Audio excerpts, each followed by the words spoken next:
grabación. Listo.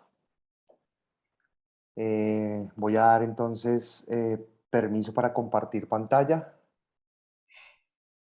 y los voy presentando. Entonces, buenas tardes para todo el público. Sean todos bienvenidos. El día de hoy entonces tenemos a Susana Hoyos. Ella es egresada de EAFIT del año 2018. Actualmente desarrolla sus estudios doctorales en MIT. Su investigación doctoral se enfoca en petrología experimental. Sus experimentos buscan entender los procesos geoquímicos que llevan a diferenciación de planetas y planetoides en el sistema solar. Durante el pregrado trabajó con magmas andesíticos del Mioceno en la cordillera central de Colombia. Nicolás Pérez es egresado de geocientífico de la Universidad de los Andes del año 2017.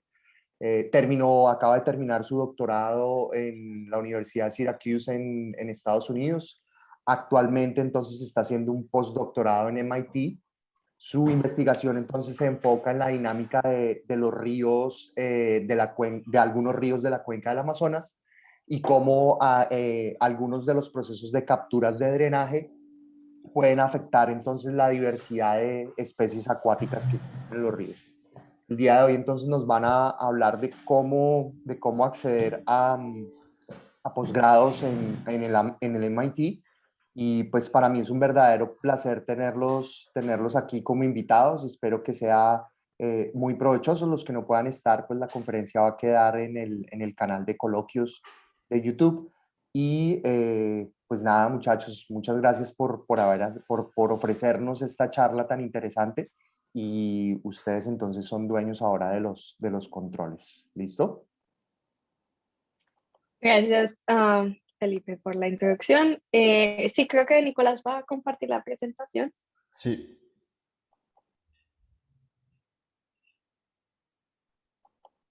Y la charla es más sobre acceder como a posgrados en Estados Unidos, no solo a MIT, pero pues sí, para compartir nuestra experiencia de cómo llegamos a MIT, pero es lo suficientemente amplia como para aplicar a cualquier otra universidad en Estados Unidos.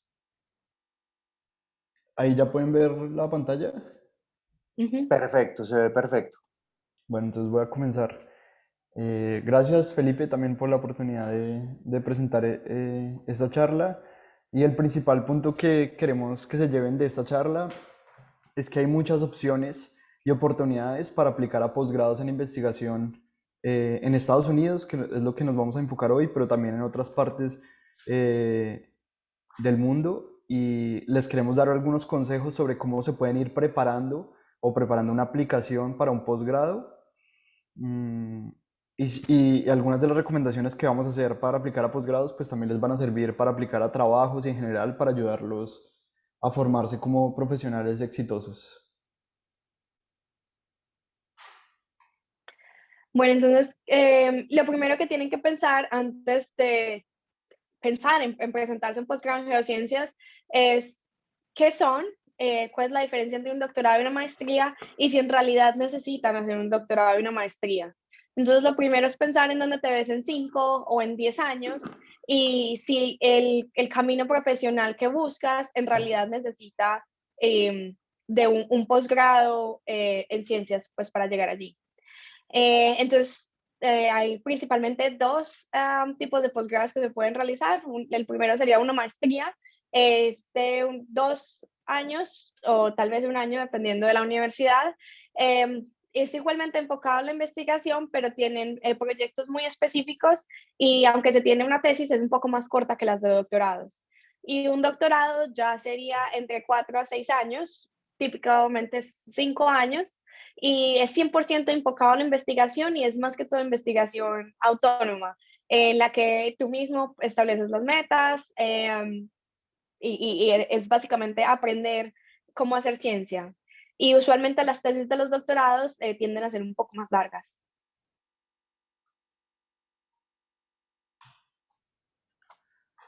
Bueno, ahora un poco sobre los requisitos que normalmente piden en las universidades en Estados Unidos para aplicar.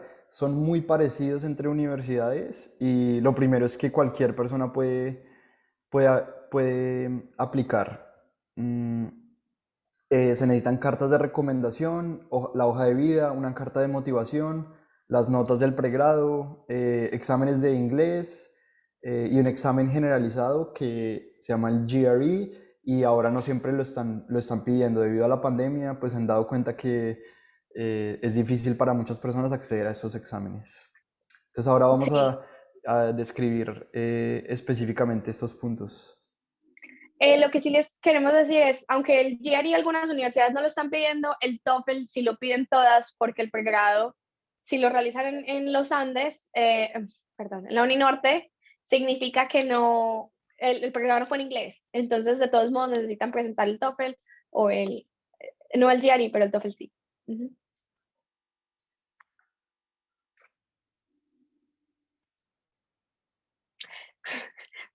Entonces, ¿qué es una carta de recomendación y quién la escribe?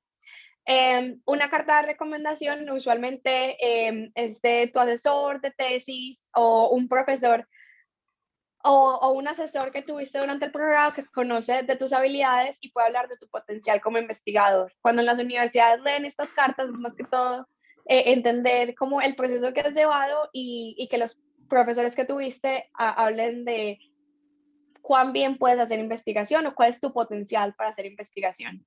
Entonces, la idea es pedirle estas cartas a personas que conozcan muy bien qué fue lo que hiciste durante estos 5 años de pregrado y que te puedan dar la mejor carta de recomendación.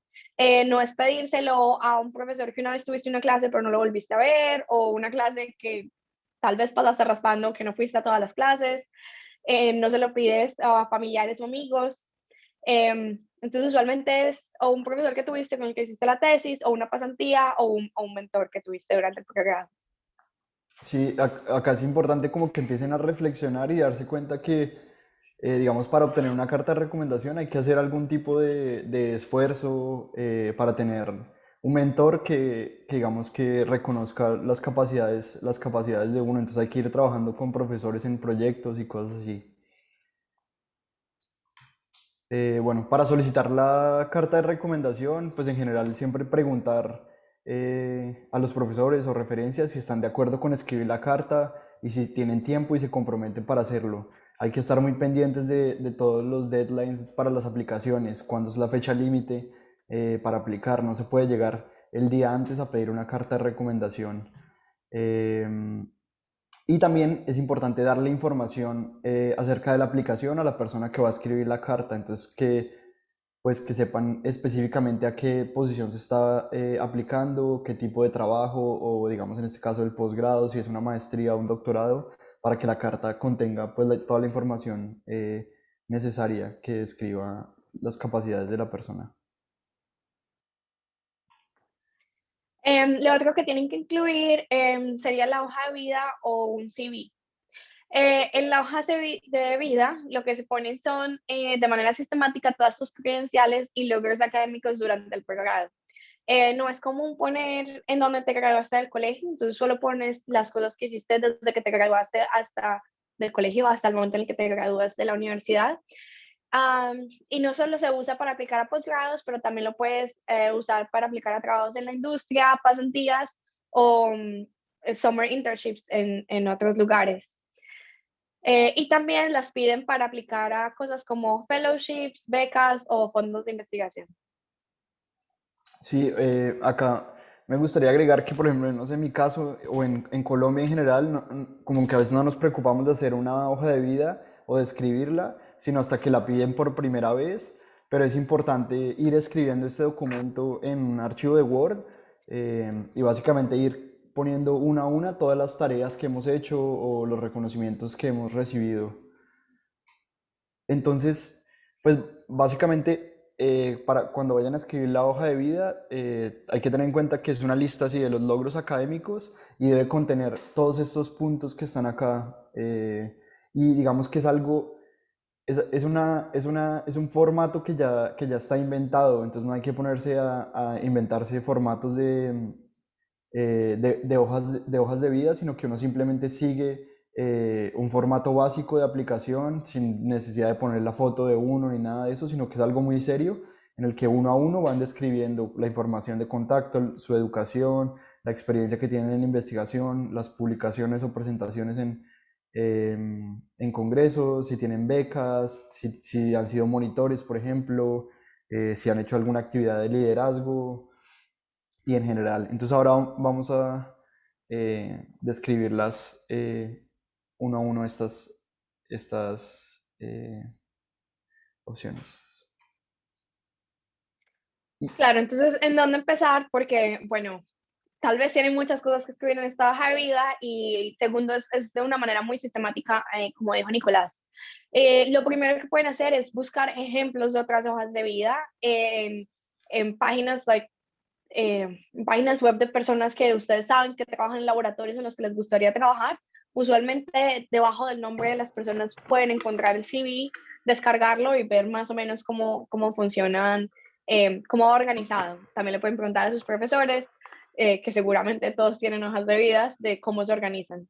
Y pues ahora vamos a ver cada uno de los puntos un poco más detallados. Sí. Y este también es un momento como importante en el que ustedes podrían reflexionar y ir pensando como cuáles de estos ítems que estamos poniendo acá podrían llenar en este momento. O sea, ya han recibido algunos premios, honores académicos, ya tienen alguna experiencia de investigación y en cuáles deberían trabajar más. Entonces la idea es que desde hoy, si están interesados en aplicar en algún momento, vayan pensando en cuáles de estos ítems deben trabajar más para reforzarlos y tener una hoja de vida más fuerte.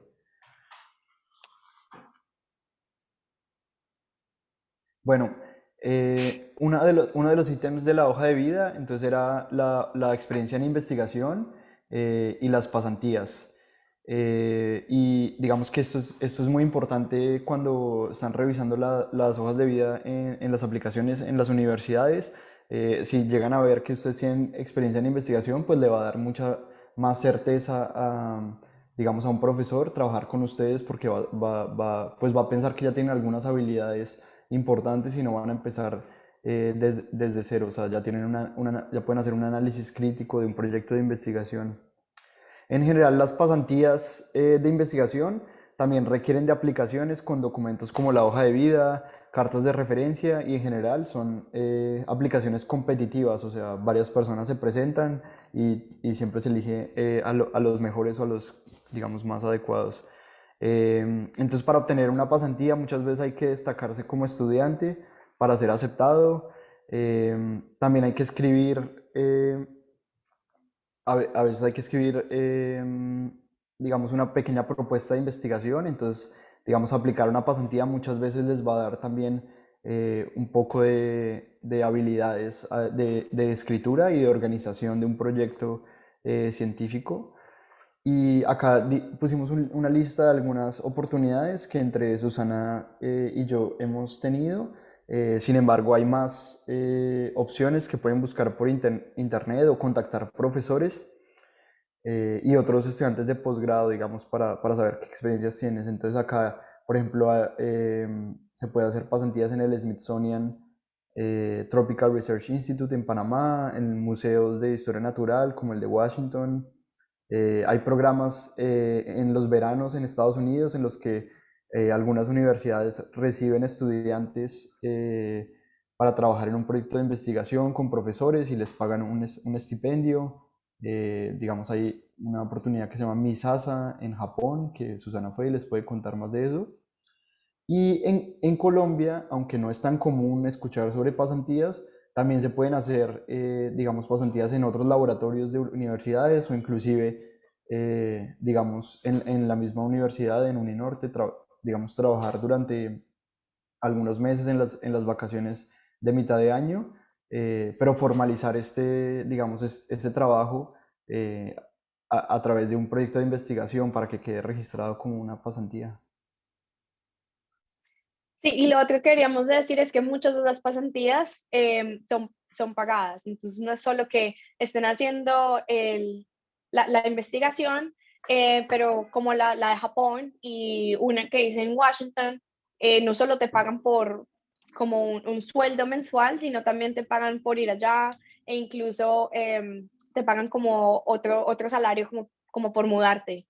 Entonces, eso lo de buscarlas muy bien y aplicar, entonces no requieren que tú mismo pongas el dinero. Muchas de ellas pagan muy bien por hacer estas investigaciones de corto plazo. Bueno, entonces también es importante poner publicaciones y presentaciones en congresos. Pues yo sé que en pregrado no es muy común tener muchas publicaciones. Si tienen una como tercer o cuarto autor, es también muy importante ponerlo. Y de igual manera, cuando hacen una tesis, también es muy importante hablar con tu asesor de tesis si tu idea es publicarla. Entonces, es saber desde el principio que la idea final es poder tener una investigación que sea publicable. También es importante pertenecer a grupos de investigación porque a través de estos grupos es que se tiene como los materiales a disposición que uno al final puede presentar. Entonces, o se pueden hacer presentaciones en la Semana Técnica de Geología, en el Congreso Colombiano de Geología, y también hay otras conferencias internacionales como lo es AGU, the American Geophysical Union, EGU, que es la europea, o el GSA, que es the Geological Society of America. Estas tres son muy grandes y todas tres tienen también financiación para estudiantes en pregrado. Son becas a las que se pueden aplicar y les dan trial grants. Desde Colombia, AGU, por ejemplo, te da $1,000 para pagar el pasaje y como la estadía. Y si estás en pregrado, también te hacen un descuento en cuánto tienes que pagar para estar en la conferencia como tal. Entonces, y ahora, incluso que están siendo online, también hay muy buenos descuentos y no tendrían que viajar hasta New Orleans, que es este año, sino presentar directamente desde Colombia. Y es una muy buena oportunidad para poder presentar algo y ponerlo en la hoja de vida. Sí, no, y una cosa de la que me di cuenta cuando estaba haciendo mi doctorado acá es que no hay que tenerle miedo como a enviar un abstract si uno está haciendo una investigación o un pequeño proyecto. Se puede enviar a una conferencia de estas internacionales. Los estudiantes gringos de pregrado o algunos de maestría, digamos, envían proyectos muy sencillos muchas veces y presentan un póster y obtienen pues experiencia, conocen profesores. Entonces digamos que es muy positiva la experiencia pues sí, ahora que hay muchas conferencias virtuales, aprovechar que no hay que pagar tanto dinero y, y hacerlo así. Sí. Una cosa muy importante sobre las conferencias es que no es solo mostrar tu investigación, sino que también es muy importante para hacer eso, es conocer gente y poder crear conexiones. Por ejemplo, cuando yo me presenté al doctorado, fui al AGU del año antes de que me presentara, el 2018, y ahí fue donde conocí todos los posibles asesores que iba a tener. Entonces son como, no solo es importante para mostrar tu investigación, pero también como para conocer a otros investigadores en tu campo. Otro aspecto importante, digamos, en la hoja de vida que toman mucho en cuenta acá en Estados Unidos son las actividades de liderazgo o de servicio, digamos, voluntario o a la comunidad, por ejemplo. Entonces, hay muchas opciones. Yo sé que en Uninorte tienen algunos capítulos estudiantiles, entonces si uno tiene algún rol de liderazgo en estos capítulos, pues lo puede poner en la hoja de vida. Digamos, cuando yo estaba en pregrado también ayudé en una semana técnica de la geología como a organizar. Entonces, digamos, ahí me hicieron un descuento para la inscripción y además pues lo puedo poner también en la hoja de vida. Se puede ayudar como en tareas de coordinación en grupos de investigación, como ayudarle a un profesor a coordinar, no sé, una lista de correos o organizar las charlas semanales o alguna cosa así. Ser representante estudiantil o hay diferentes tipos de trabajo comunitario como Rotarac o en general otras fundaciones de trabajo comunitario. Entonces todo esto especialmente para lugares en Estados Unidos es importante y pues también les va a dar capacidades de liderazgo a ustedes que son importantes.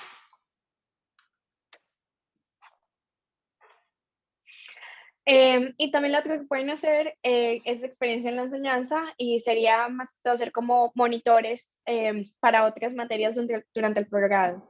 En Estados Unidos, por ejemplo, no es tan común tener undergrad TAs, que son los monitores que están en pregrado y ayudan en materias de pregrado.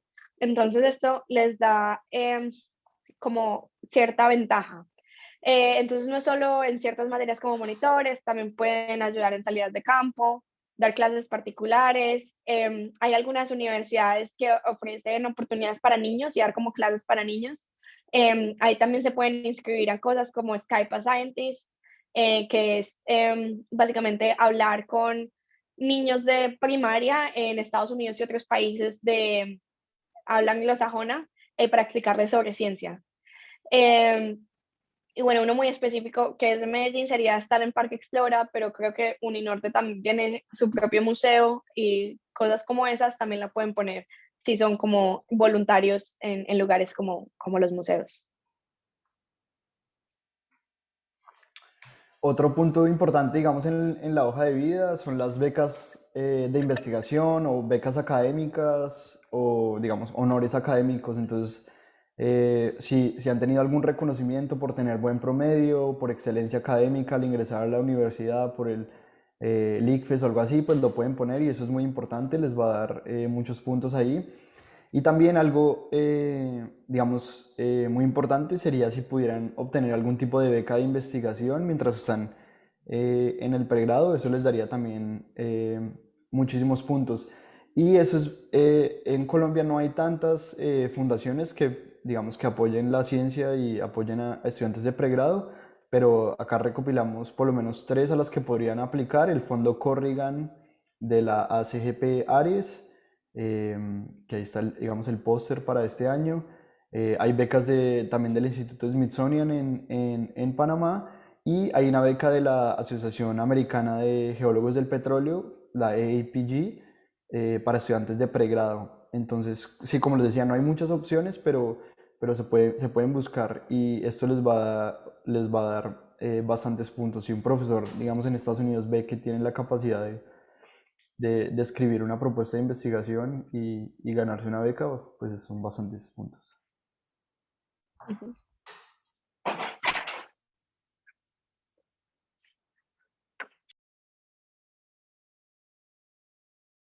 Bueno, otro de los aspectos que también va en la hoja de vida, pues son las habilidades que hay que poner y digamos acá, pues es recomendable como, pues sí, aprender a utilizar eh, sistemas de información geográfica, saber manejar ArcGIS o QGIS, digamos, así no lo estén viendo directamente en una clase, pues son herramientas muy importantes y si las tienen les van a ayudar muchísimo en el posgrado: saber hacer figuras, saber hacer mapas, manipular datos, puntos tomados en campo. Eso es una herramienta muy fuerte. Yo, digamos, eso lo practiqué bastante en el pregrado, en algunas clases que tuvimos, y cuando llegué a Estados Unidos a hacer mi posgrado me di cuenta que, digamos, el nivel de conocimiento en estos software estaba por encima de muchos de los estudiantes, y saber hacer figuras bonitas y mapas me ayudó muchísimo para aplicar a propuestas de investigación y al escribir mis artículos.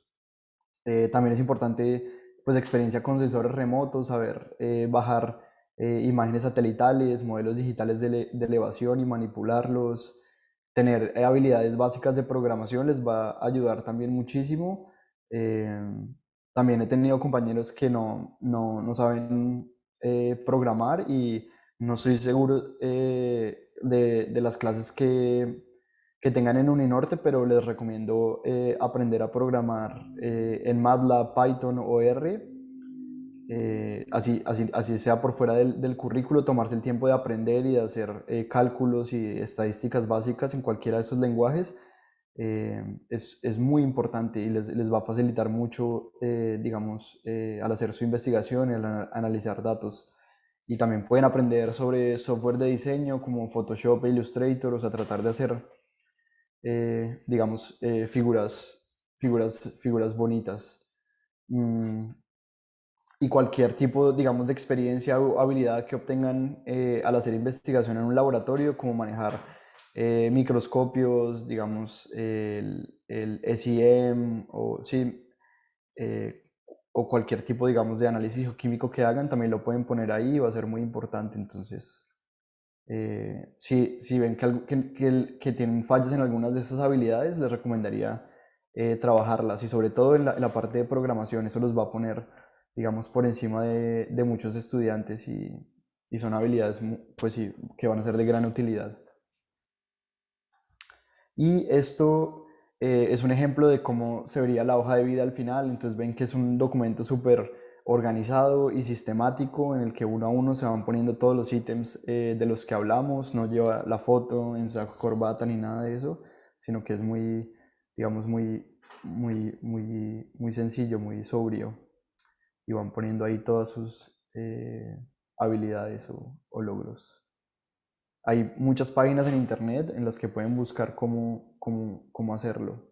Pero lo importante que se deben llevar de esta charla es que hay muchos ítems en los que debemos ir trabajando poco a poco para tener un poco más de fuerza en la aplicación. Bueno, entonces, ¿cuáles son las otras consideraciones a tener en cuenta?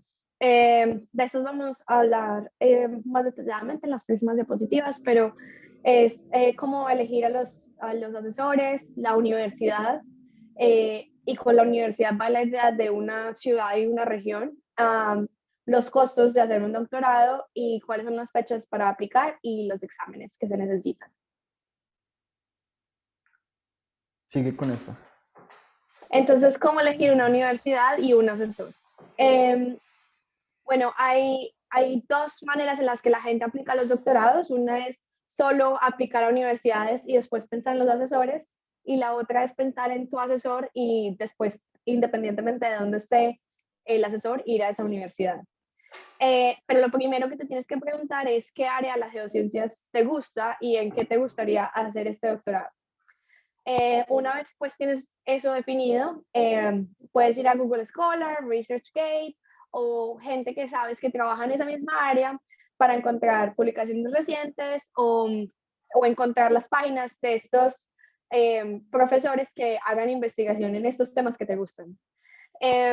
Uno, hay que tener muy en cuenta si las páginas de los profesores son recientes o no. Hay muchos profesores que no actualizan sus páginas, entonces puede que la investigación que aparezca en sus páginas web no sea lo que están haciendo actualmente.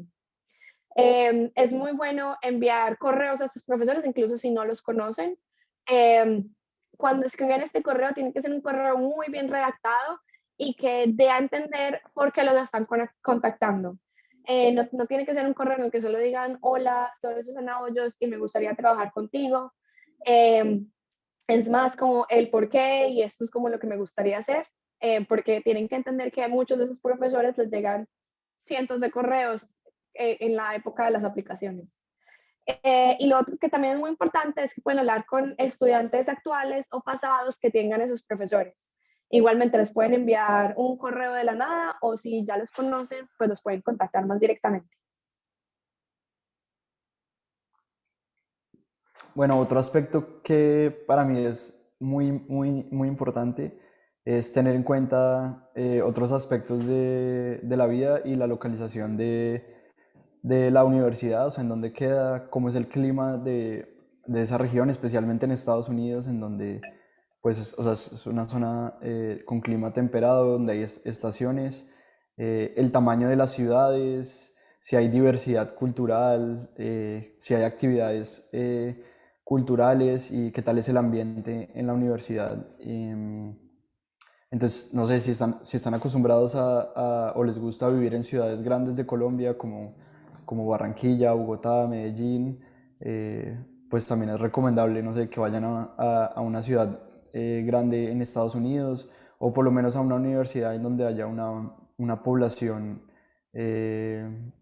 multicultural. Se los recomiendo muchísimo. En mi caso, yo estuve en una ciudad, pues, es bastante pequeña, digamos muy cerca de Canadá, y ahí el clima era bastante fuerte. De hecho, la foto de la izquierda es de la Universidad de Syracuse y digamos que hubiera preferido que la foto fuera la de la mitad. Entonces, al final también es importante cuando vayan a tomar la decisión, pues tener muy en cuenta todos los aspectos de la vida también, no solamente la investigación y qué tal es el profesor, sino pues sí, que vayan a pasarla bien en el doctorado también, ¿no? Pues a disfrutar de todos los momentos. Bueno, la otra gran pregunta es, ¿cuánto cuesta hacer un doctorado o una maestría en geociencias? Los posgrados de investigación, más que todos los doctorados en las universidades en Estados Unidos, usualmente son financiados al 100%, ya sea por los programas o por fondos que tengan los profesores para pagar estudiantes de doctorado. También puedes recibir un salario siendo TA, that's a Teaching Assistant, y sería como ser un monitor que ayuda a los profesores con las clases.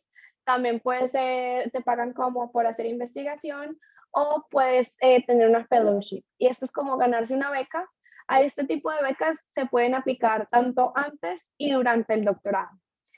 Si aplicas antes, se ve muy bien en las hojas de vida porque los profesores saben que tienes como el deseo de hacer el doctorado y que ya has puesto como trabajo en organizar un statement, tu CV para aplicar a este tipo de becas.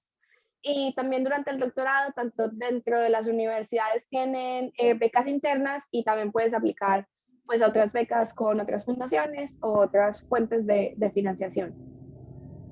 Sí, acá es importante pues resaltar eso de que, digamos, hay financiación para los posgrados que son en investigación en ciencia, en algunas maestrías en temas como exploración de hidrocarburos o minería, sí tienen algún costo en algunas universidades, aunque también hay gente que está haciendo investigación en esos temas y seguramente tiene fondos de la industria para pagar estudiantes, pero hay que tener en cuenta que en algunos casos hay maestrías que sí puede ser que cuesten, especialmente aquellas relacionadas como con negocios, hidrocarburos y cosas así. Sí. Y lo otro muy importante es que esta financiación no es solo pagar por el, el, em, la parte académica, que sería el semestre, pues pagar por el semestre, pero sino que también te dan un salario al mes.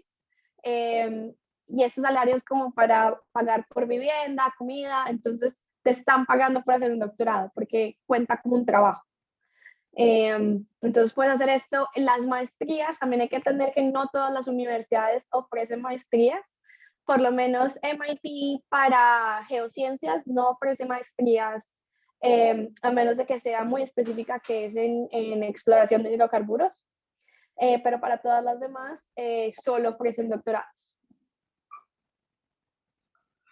Bueno, ahora vamos a pasar a otro de los ítems de la aplicación, que es la carta de motivación o el personal statement, como le llaman acá.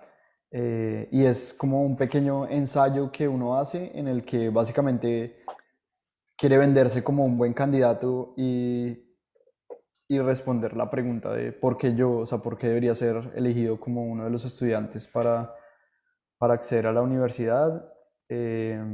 Y bueno, entonces hay que escribir en este ensayo las razones por las cuales uno, digamos, está preparado para asumir el reto del posgrado.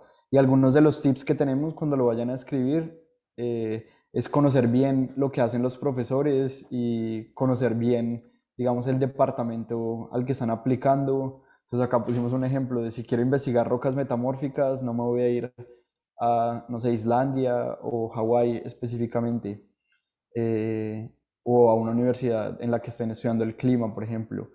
Entonces hay que tener consistencia, digamos, en lo que uno quiere hacer, en lo que uno está escribiendo y lo que la universidad hace o en lo que se especializa.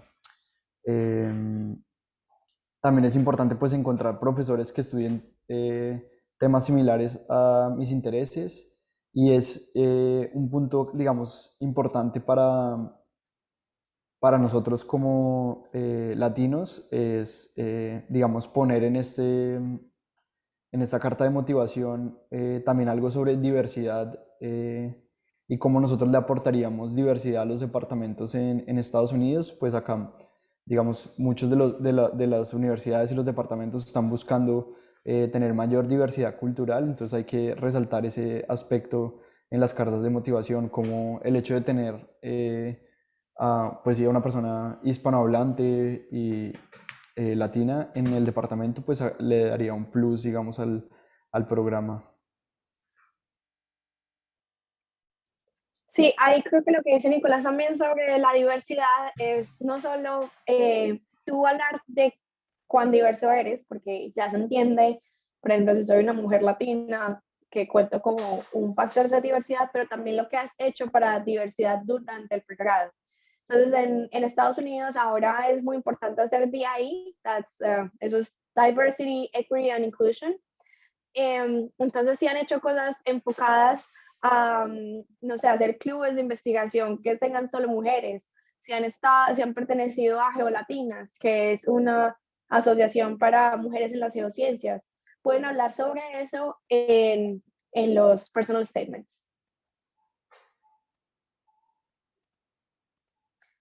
Bueno, entonces, en resumen, con lo que los queremos dejar es que piensen en dónde se ven en 5 a 10 años y si ese lugar, si esa carrera que están buscando necesita de un posgrado en las geociencias.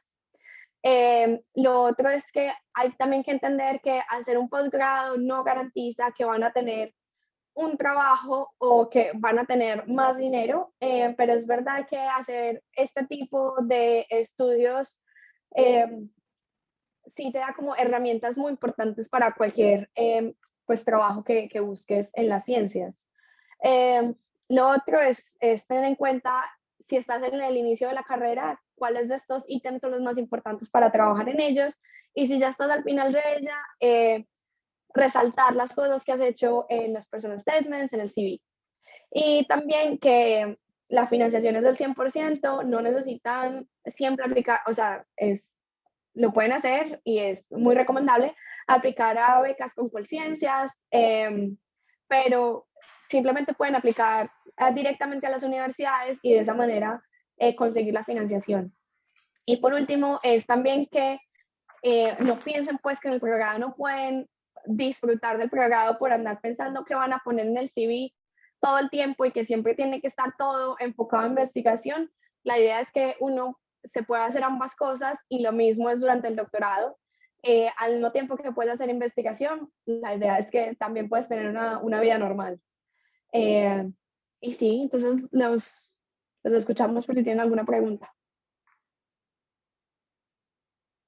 Bueno, excelente. Entonces abrimos los micrófonos.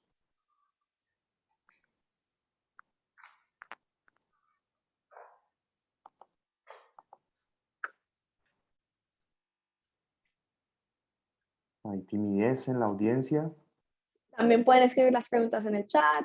es verdad. Sí. O si no hay ninguna pregunta, ahí están nuestros correos. Nos pueden escribir. Nick, yo tengo una pregunta que yo sé que los estudiantes no preguntan, pocas veces preguntan de primero. En Colombia hay pregrados con tesis de investigación y otras que no tienen tesis de investigación, sino prácticas profesionales. ¿Qué tan importante creen ustedes o qué tanta diferencia hace que un estudiante de pregrado aplique a una maestría o aplique a un doctorado con una tesis de pregrado realizada y de pronto publicada en una revista nacional? ¿Eso llama la atención? ¿No llama la atención? ¿Cuál ha sido el caso de ustedes, por ejemplo? Yo diría que es importante. Por lo menos en EAFIT tenemos tanto práctica profesional como tesis de grado. Yo en mi práctica no trabajé para una empresa en Colombia, sino que hice mi pasantía los 6 meses en el Smithsonian en Washington. Y de igual modo hice la tesis con la investigación que hice en el Smithsonian. Y lo bueno es que con esa investigación pude ir a AGU, presenté lo que había hecho de tesis y esa tesis también la pude publicar en una revista internacional. Pero creo que eso es muy importante porque los profesores a los que apliqué, todos sí Me hablaron de lo que había hecho como investigación, como que había mucho interés por el hecho de que yo ya supiera más o menos cómo es el proceso de escribir un artículo y de qué implica eh, hacer como una investigación de principio a fin. Entonces, es muy importante porque muestra que pueden hacer investigación independiente. Sí, yo creo que también hay algo que resaltar y es de verdad que las habilidades de escritura hay que desarrollarlas, ¿no? Desde muy temprano, ¿no? Desde la hoja de vida en adelante, ¿no? Hasta los correos que uno envía es necesario esas habilidades. Y lo otro que yo quiero resaltar es lo de que uno se va pues también a otro lugar a vivir, ¿no? No solo va a ser a estudiar, sino que el vivir y las actividades que uno haga van a ser importantes, ¿no? Sobre todo pues cuando la cabeza pues está más acostumbrada al trópico y llega uno a otras latitudes, ¿no? Total. Sí, a mí el verano, el invierno en Boston me dio muy duro el primer año. ¿Qué hicieron ustedes en esos momentos? O sea, que no se puede salir o bueno, ahorita que acabamos de vivir pandemia, pues también fue duro el encierro. Me imagino que desde la distancia, pues puede ser aún más duro. ¿Cómo hicieron ustedes para lidiar con esas cosas? ¿O cómo han hecho?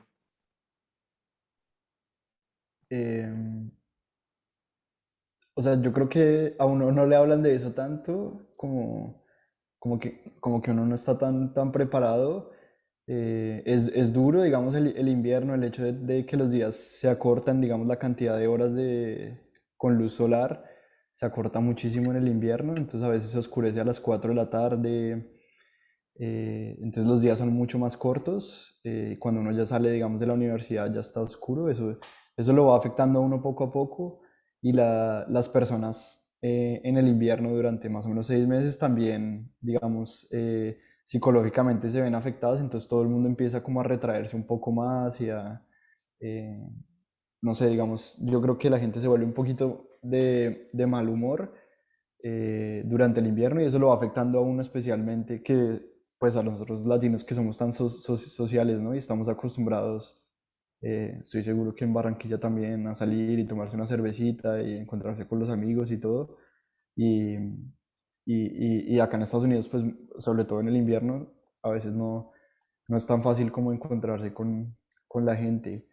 En mi caso, yo como que no le paré muchas bolas a eso y seguí como trabajando durante los años de mi doctorado y no le paré muchas bolas como, digamos, a la salud mental, pues a veces sufría, así me sentía solo muchas veces, como que no tenía esos amigos a los que uno puede llamar e irse a la casa en cualquier momento, pero no le paré bolas y dije como no, pues eso es lo que hay que hacer, sufrir, ir al laboratorio, trabajar muchas horas.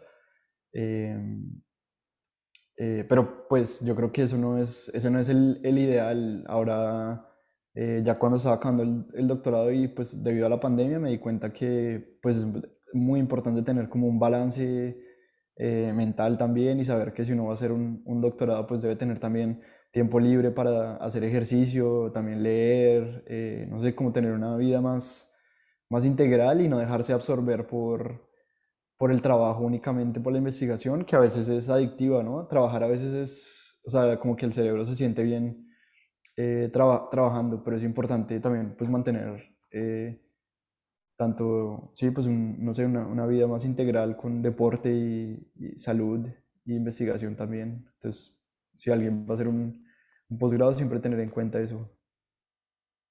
Bueno, Ah, ah, Extendí mucho. no, tranquilo.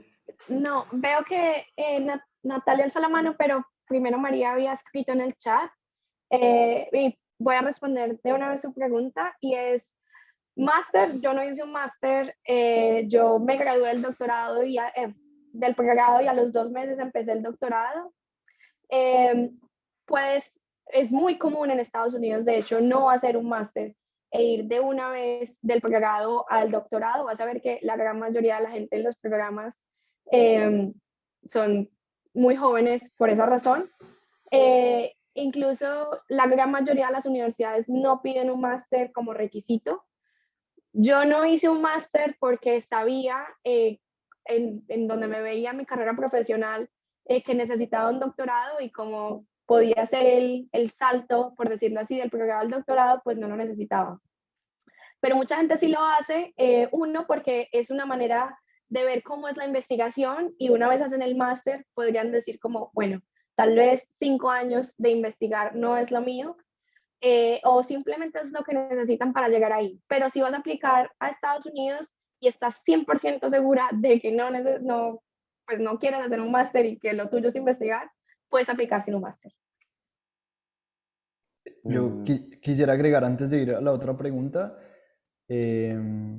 Entonces, en Estados Unidos sí es fácil acceder al doctorado, como dice Susana, y de hecho muchos profesores están buscando, sobre todo estudiantes de doctorado, y a veces, muchas veces le tienen como un poquito de pereza a los estudiantes de maestría porque igualmente tienen que invertir su tiempo y ser mentores, y al final es una persona que se va a ir muy, muy rápidamente y, digamos, no va a generar tantos productos, digamos, como publicaciones. Pero si me preguntaran a mí una recomendación de lo que yo volvería a hacer, yo empezaría con un máster y es facilísimo cambiarse del máster al doctorado. Entonces uno ya tiene 2 años, ya comenzó, digamos, un capítulo de la tesis y puede hacer los siguientes 2 años si tiene el ímpetu, o los siguientes 3 años. Em, entonces, sí, yo recomendaría eso porque les permite ver, uno, si les gusta la ciudad y no se tienen que comprometer por tanto tiempo, si les gusta la universidad, el asesor, todo.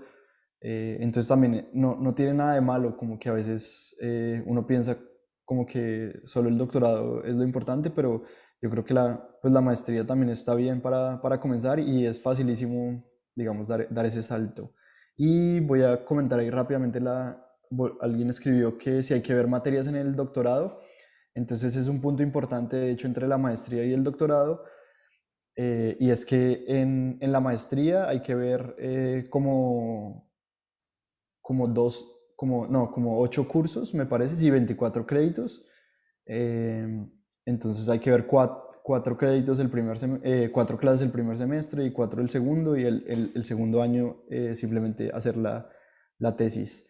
Y en el doctorado, si uno lo hace directo, hay que hacer 12 cursos de 3 créditos cada uno, digamos en mi caso en Syracuse, y eso es bastante, digamos, o sea, hacer 12 cursos es una carga bastante fuerte. Entonces, si uno llega ya con la maestría, simplemente le tocaría hacer la diferencia, que son 4 cursos más o menos, pero a veces varía entre universidades, pero entonces si uno ya llega con la maestría, pues ya hizo la mayoría de los cursos y el doctorado puede ser un poco más relajado.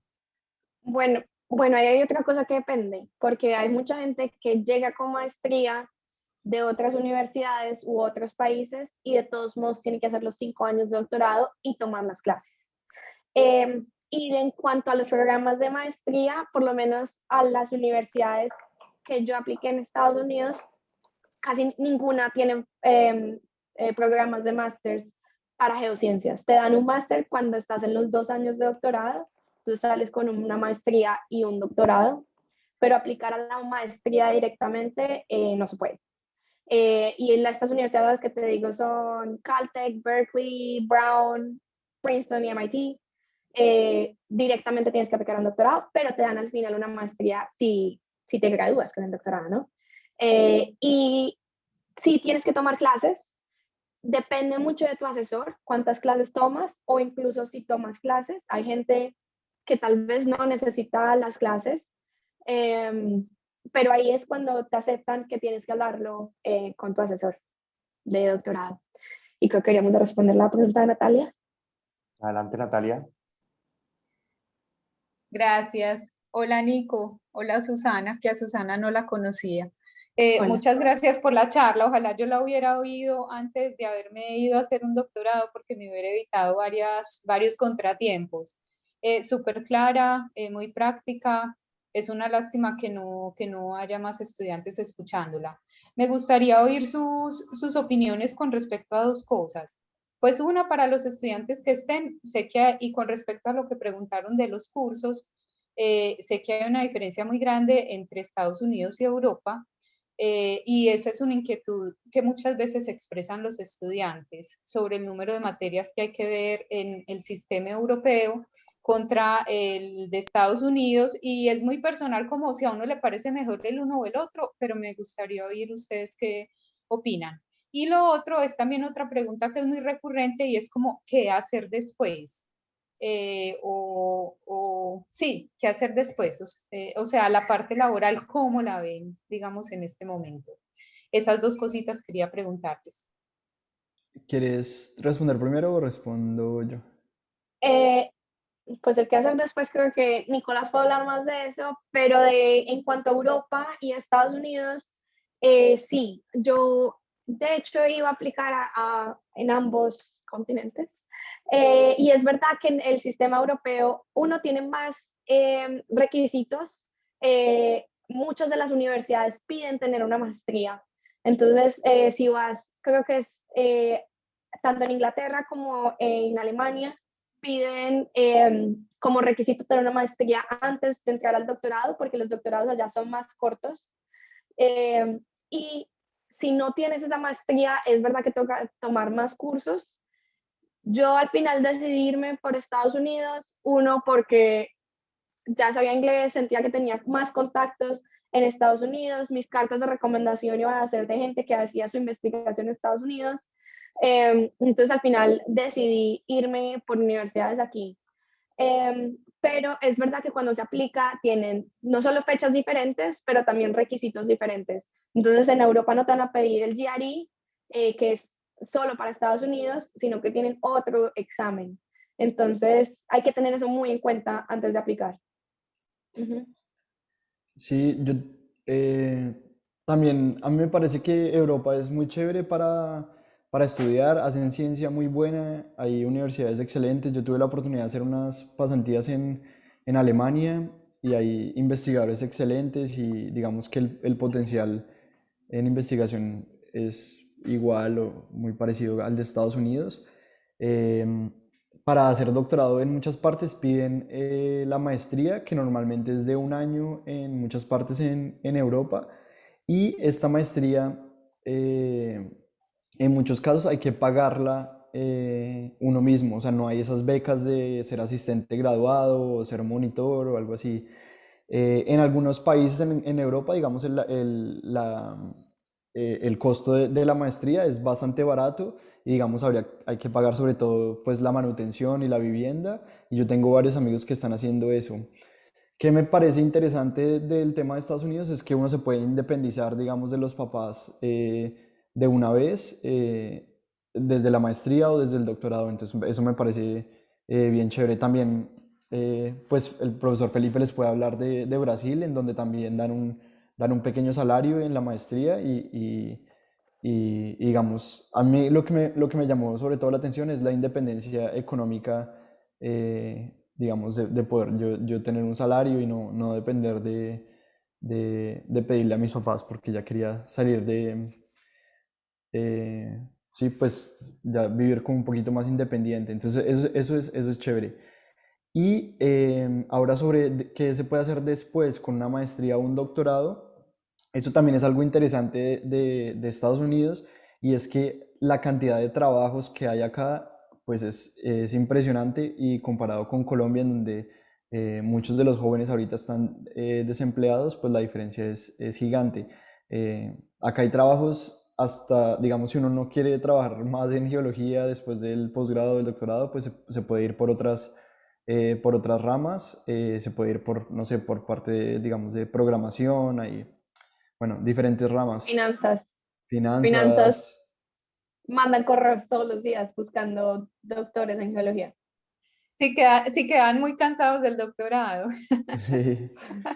Entonces, pues, o sea, pueden seguir en la parte, digamos, de investigación, haciendo un postdoctorado y aplicar a plazas de profesores acá o en Colombia, pero también pueden trabajar en la industria, hay muchos trabajos a lo que acá llaman environmental consulting, que es así como empresas ambientales que estudian contaminación de ríos, hidrología, muchos temas en los que de pronto no nos hemos especializado nosotros, pero las habilidades de pensamiento y análisis crítico y de análisis de datos pues les sirven, entonces nos contratan. Entonces, digamos, que hay bastante trabajo acá. Y existe aún esa opción que existía cuando nosotros nos graduamos, que es esa, Optional OPIT. Practical Training o algo así, ¿cierto? Sí, Sí, es por un año por lo menos se pueden quedar o trabajando sea, la visa permite, sí. sí, y se puede Ajá, extender hasta 2 años. Y esa es Ok, sí, así es como yo estoy ahorita acá. Y sí, ok, con OPE. gracias. Ujú. Ah, María vuelve a preguntar. Yo pregunto por el chat porque estoy un poco colada. yo, Colada, ¿por qué? Bienvenida, bienvenida. Gracias. sí, Adelante, abre el voy a responder micrófono. vas a preguntar, hacer la pregunta en voz alta.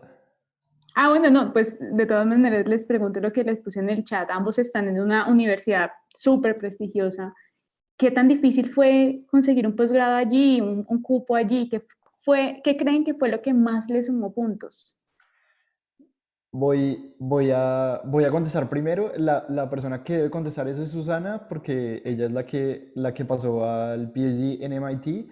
Pero lo que yo te voy a decir es que apliques y que no le tengas miedo a la aplicación. Y si tienes alguna duda para revisar los documentos, nos puedes escribir, pero no le tengas miedo por ser que sean universidades prestigiosas, porque estamos bien preparados en Colombia, tenemos buenas, digamos, calificaciones para aplicar y las universidades acá en Estados Unidos están buscando que venga gente, digamos, también más diversa, con formas de pensar diferentes y que ayude, digamos, a la diversidad en este país. Entonces, no te dejes como asustar por eso. Y ahora sí, Susana.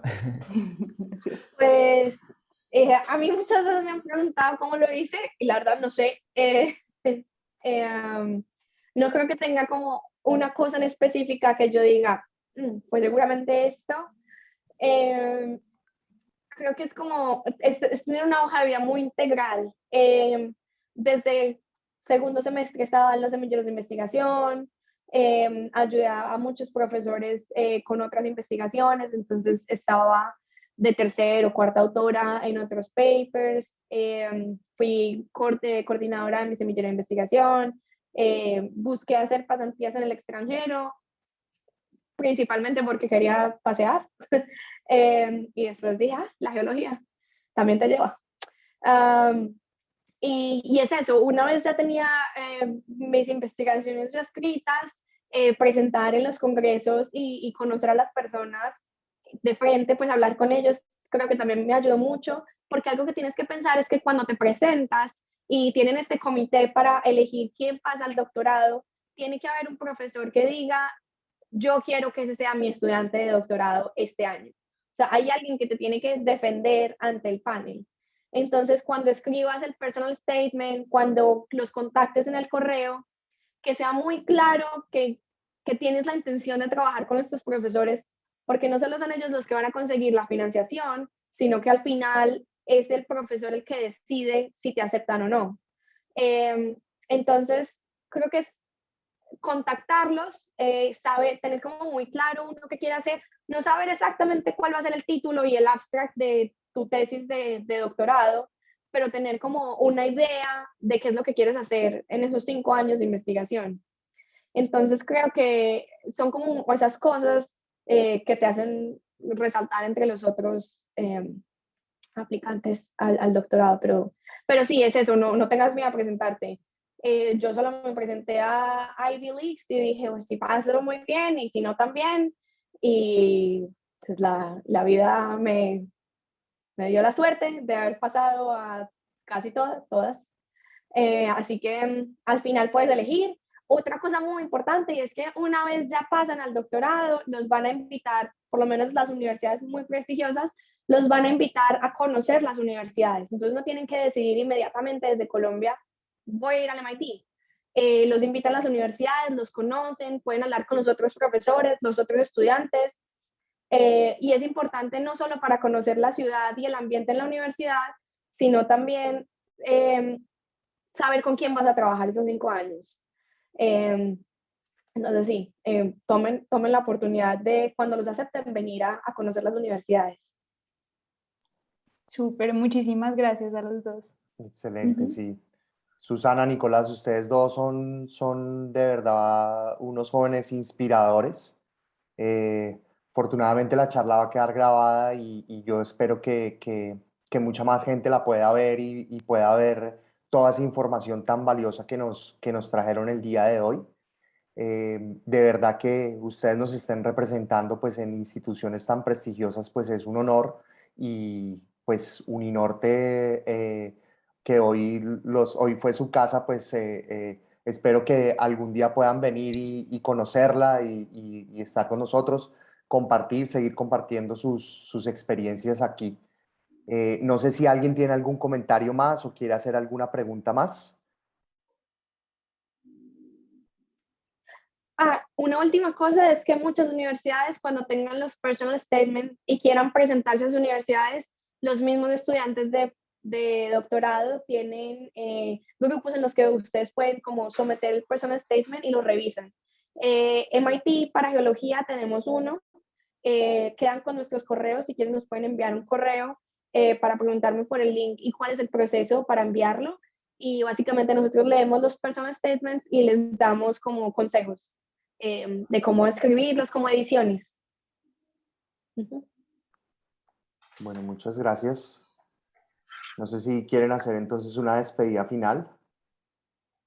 No, sí, muchas gracias a todos por tomarse el tiempo de venir y escucharnos y ojalá haya sido de utilidad y que les ayude como, no sé, como a empezar a enfocarse y organizarse un poco, pero pues también recuerden pues divertirse y disfrutar, ¿no? de la geología. Bueno, muchas gracias por todo. Listo, Felipe. Hablamos Gracias. entonces. Bueno, Chao chao, chao. Susana, chao Hasta luego. Nicolás. Hasta Chao. luego. Hasta Chao, luego, muchas gracias. Chao, gracias. chao. A ustedes. Chao. Chao, muchísimas gracias.